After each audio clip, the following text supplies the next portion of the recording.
In early 1777, desertions have skyrocketed at the Continental encampment at Morristown, as men go back to their families for the winter or abandon the cause altogether. To prepare for the expected British spring campaign with only several thousand men, Washington faces a Herculean task of rebuilding the army in just a matter of months. Although that campaign's location is still a mystery, with British plans being completely unknown. Because of this, Washington prepares a defensive strategy for the year and concentrates his growing army to react as quickly as possible to wherever General Howe strikes. In New York, General Howe has been secretly formulating new plans for 1777. Traditional European warfare dictates that capturing an enemy's capital ends the war. Although Howe recognizes that this is not an ordinary conflict, he nonetheless understands, correctly, that Philadelphia as the seat of Congress holds symbolic importance for Washington and his army, and that its capture would be a severe blow to the revolution. More importantly, by attacking the city, he predicts that Washington will be forced to defend it, leading to a general action that could be decisive. Howe has another reason to strike further south into the middle colonies. Joseph Galloway, leader of the Pennsylvanian delegation to the First Continental Congress, is a prominent loyalist, and he flees to British lines after independence is declared. He informs General Howe that up to 90% of Pennsylvanians are loyal, and that they will quickly rise up for the king once the army arrives. Like in other colonies outside of New England, patriots in Pennsylvania may have been a minority compared to those neutral and loyalist, but Galloway's claims were still a gross exaggeration. The belief that the majority of colonists remain secretly loyal to the crown is quickly becoming an article of faith within the British High Command, and it will cloud their judgment for the rest of the war. Like in Europe, unpaved roads and horse-drawn transportation requires dry weather for armies to move effectively, making spring and summer the primary campaigning seasons. But as April turns to May and May to June, Howe has still not moved his army, despite gathering some 25,000 men and significantly outnumbering his opponent. The pause is giving Washington time to recruit and train the Continentals, who now number some 10,000 men.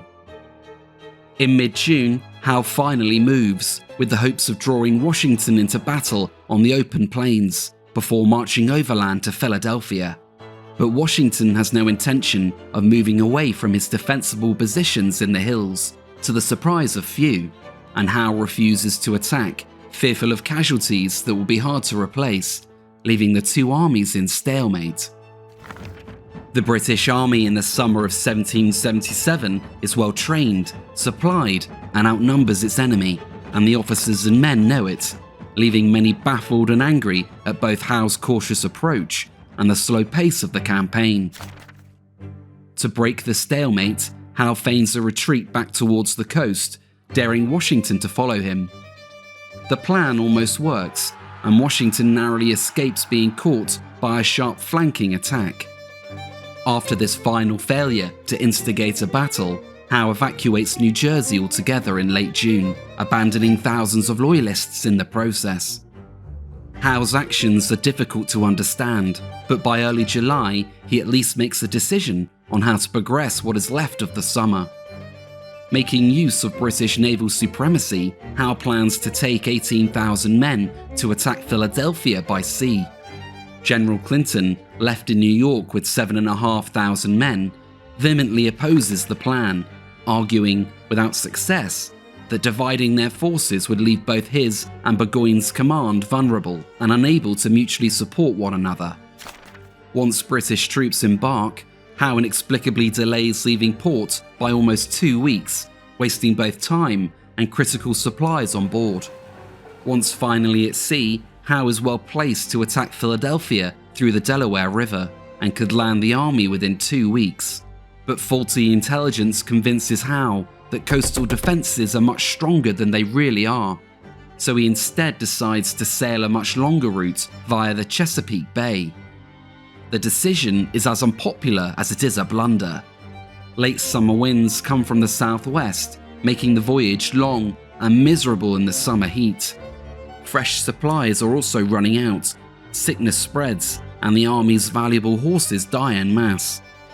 Washington has correctly predicted British plans, and he has been cautiously moving south with his army. After a miserable 34 days at sea, the British finally disembark 40 miles from Philadelphia in late August. After losing over 400 horses on the voyage, British scouting, cavalry, and transportation is greatly diminished, and the advance slows to a crawl. Loyalists are also not being recruited in large numbers, with many now reluctant to join up. Loyalist units were often relegated to foraging, scouting, or garrison duties instead of the more prestigious combat roles. Loyalists were also fearful that, like in New Jersey, once the British abandoned an area, they would face harsh reprisals by revolutionary forces. This, combined with rampant plundering by British troops, ensures that Howe is unable to raise anything close to the 2 regiments he expects.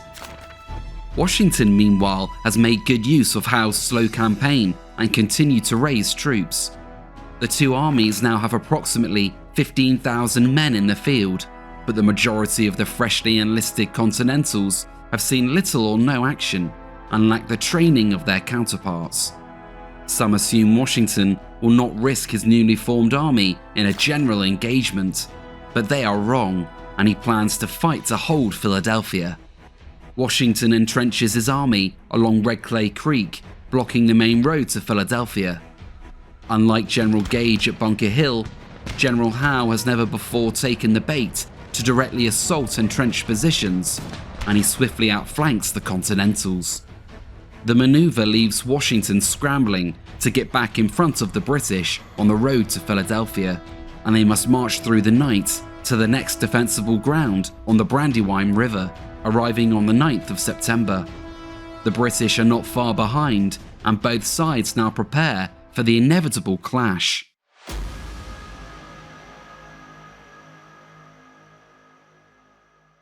The Brandywine River stretches across the main road to Philadelphia, 25 miles east, and acts as a natural defense, with water 5 to 6 feet deep and steep banks on either side.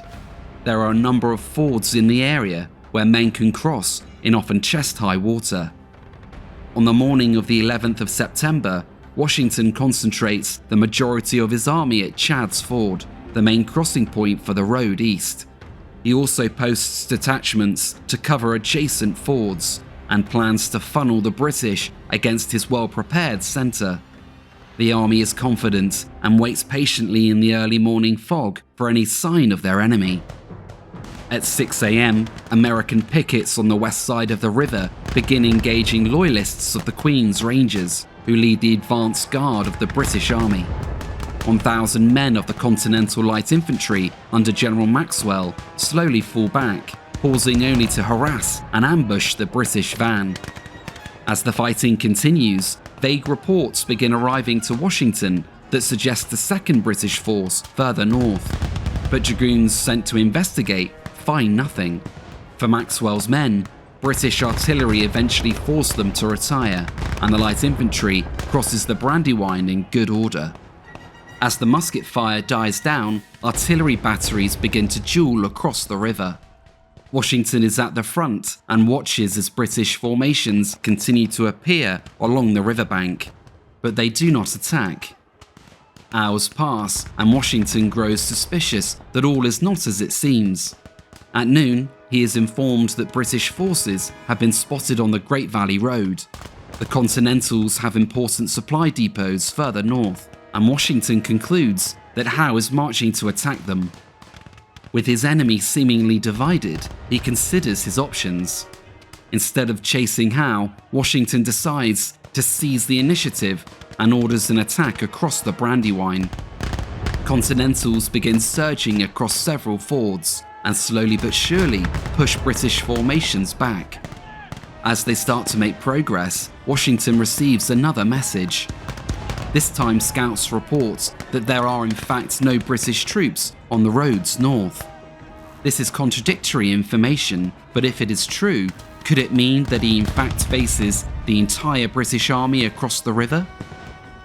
Washington begins to fear that his army is walking into a trap set by General Howe, and his army will be attacked in force once enough men cross to the east bank of the river.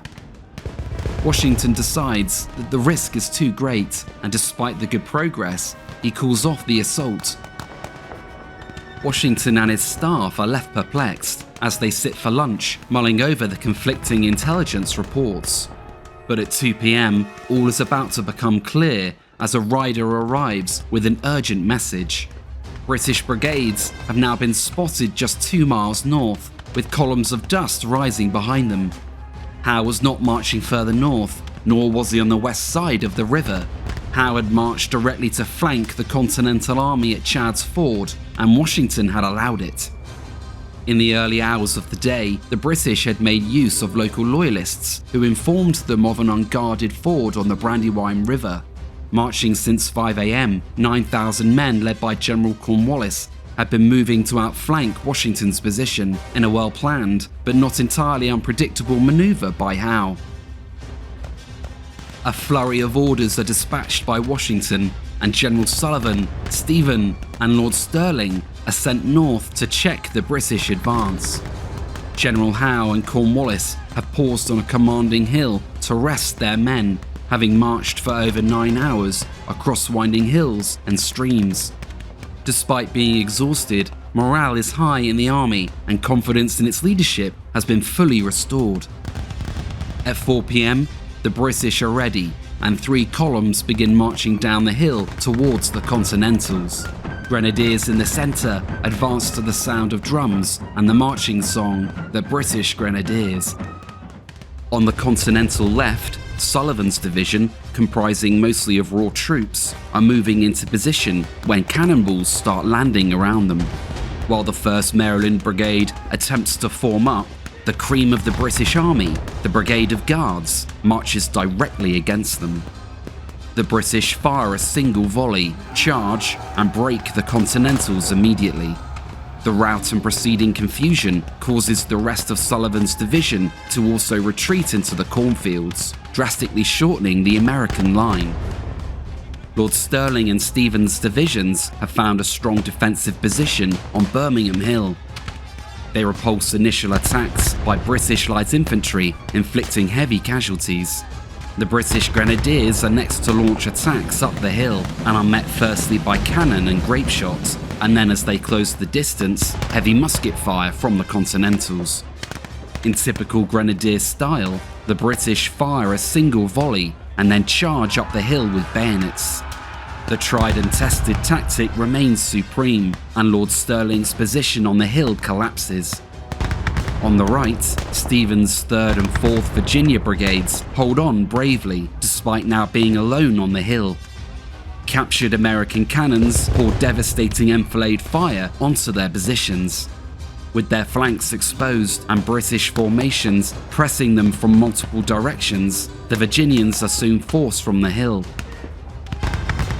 On the west bank of the Brandywine, 6,000 British troops under von Knyphausen's command had been nervously waiting all day for Howe to arrive. Dividing their force had been a dangerous gamble that almost failed, but now with the sound of guns across the river, von Knyphausen knows he can finally begin his assault. Continental cannon make the British pay a heavy price as they cross, but once over, a number of batteries are quickly captured at bayonet point. The Continentals hold on in hard but short-lived fighting as the majority of the supporting militia vanish from the field. As the light fades from the battlefield, the American centre is able to slip away into the darkness, preventing a more serious disaster at the river. General Greene's division of 2,500 men have yet to engage the British. They are placed in a strong position surrounding a road, acting as a rearguard to protect the American retreat. 2,000 British Grenadiers soon arrive and march confidently into the Continentals. For an hour, the two sides trade deadly volleys, and the British are given a bloody nose to end the day. Greene's division has done its job well, and with darkness now covering the battlefield, both sides disengage. General Howe has won a tactical victory, but no immediate pursuit is carried out, not least because of a lack of cavalry. The battle has reflected both Howe and Washington's preferred tactics so far in the war. Washington to use American maneuverability and to lure the British into attacking entrenched positions. Howe, on the other hand, to use his well-trained troops to execute flanking maneuvers where possible and avoid costly disasters like Bunker Hill. At Brandywine, Washington had been let down by intelligence failings, but the battle also showed that Washington is being slow to learn from his enemy, which ultimately costs him the battle. The Continentals escape in good order, and in the coming days, Washington calls for further reinforcements to block Howe's army from crossing the final river before Philadelphia. Although defeated, the fighting at Brandywine has not ended Washington's plans to stop Howe reaching the city or his willingness to fight. The two forces close again on the 16th of September, but heavy rains prevent a battle. 5 days later, the British hear reports that a Continental force under General Wayne is planning to attack their baggage train to the rear. At 1 in the morning, the British move around the American camp at Paoli. British General Grey has ordered flints be removed from their muskets to ensure no over-enthusiastic privates pull the trigger and they maintain the element of surprise. The British attack the camp and use their bayonets with cruel efficiency, killing, wounding, and capturing over 400 Continentals. The next day, Washington first learns of the defeat when Howe sends him a letter. With Howe's typical mixture of politeness and subtle sarcasm, he suggests that American surgeons should be sent to Paoli because of high casualties in the area. The unsettling news is made worse with reports that the British had broken camp and were now marching north towards his supply depots at Reading. The reports cannot be confirmed, with disaffected locals refusing to inform on where the British truly were. Washington must decide whether to protect the capital or his invaluable arsenal. He chooses Reading and quickly marches north. The British movement is in fact a feint, and Howe has outfoxed the Continentals once more. With the pathway to Philadelphia now wide open, Howe is able to cross the final river unopposed, and finally marches into the city on the 26th of September to the celebration of its loyalist inhabitants. Weeks earlier, most of the revolutionaries had fled, along with the Continental Congress, who relocate to York. Once in the capital, the British soon revive entertainment suppressed by Congress, including horse races, cricket matches, and the theatre. The State House, where Congress voted for independence only 1 year earlier, soon becomes a tightly packed prisoner of war camp in the city. Despite Howe's success, there still remains an intact rebel army in the field, and consequently, the capture of the capital does not have the effect that the British hoped for. Although it does damage American morale, it leads to no serious talk of capitulation or even negotiation. The British also face supply issues, and Howe must send detachments to clear the Delaware of coastal defences to allow Royal Navy supply convoys through. With the campaigning season coming to a close, Howe believes the Americans are defeated for the year, and he camps with less than 9,000 men north of Philadelphia at Germantown.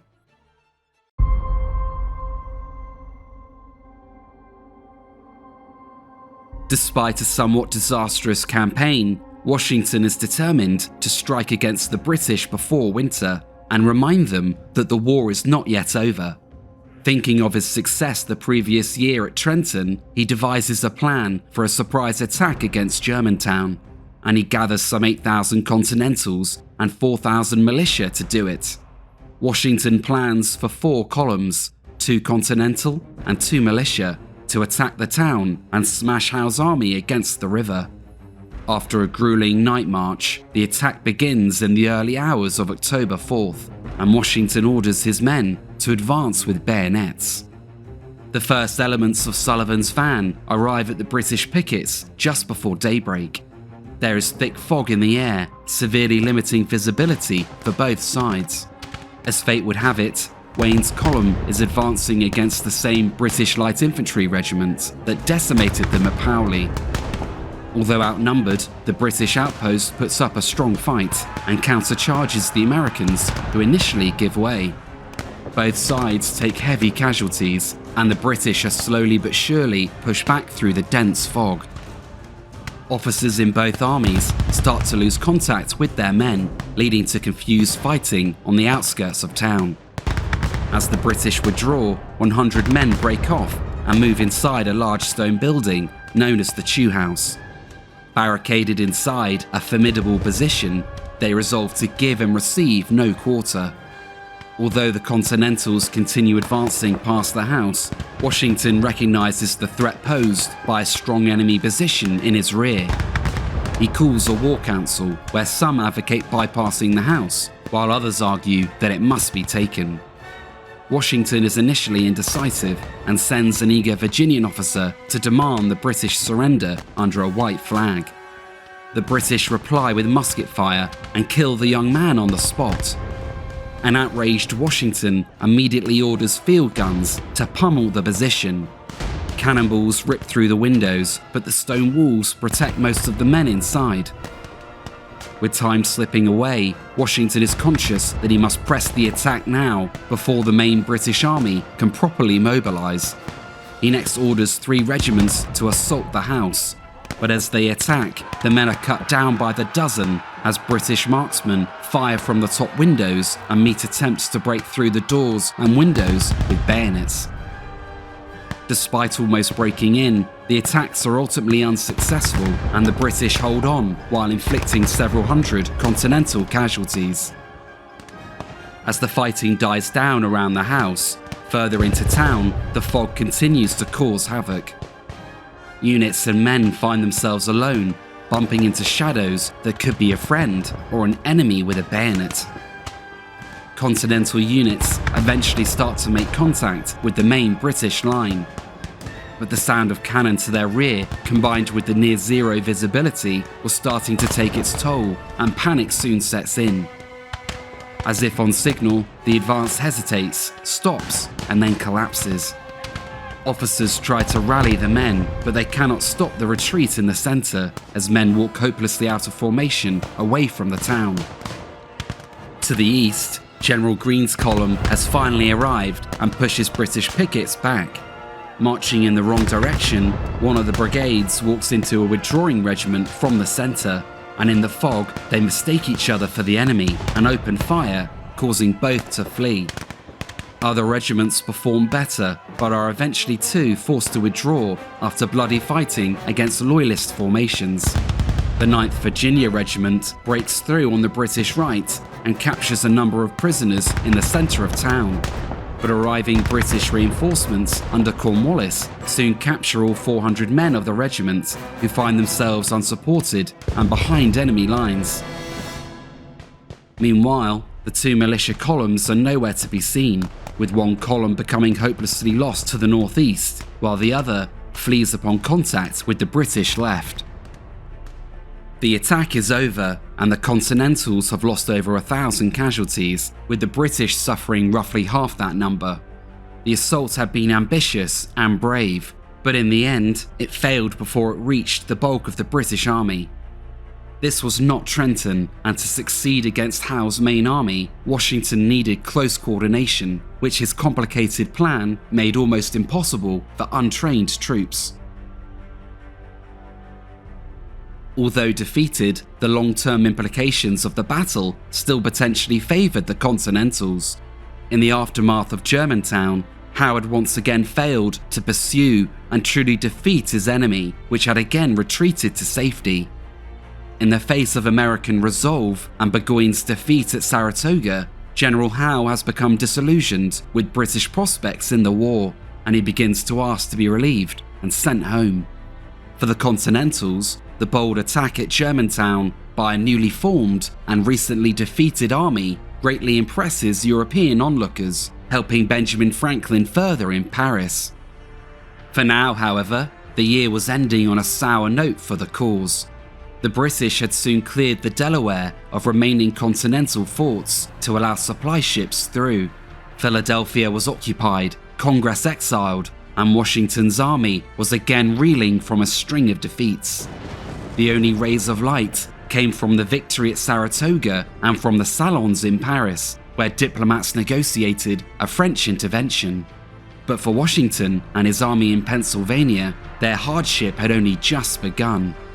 Perhaps the gravest trial of their lives was about to unfold at Valley Forge.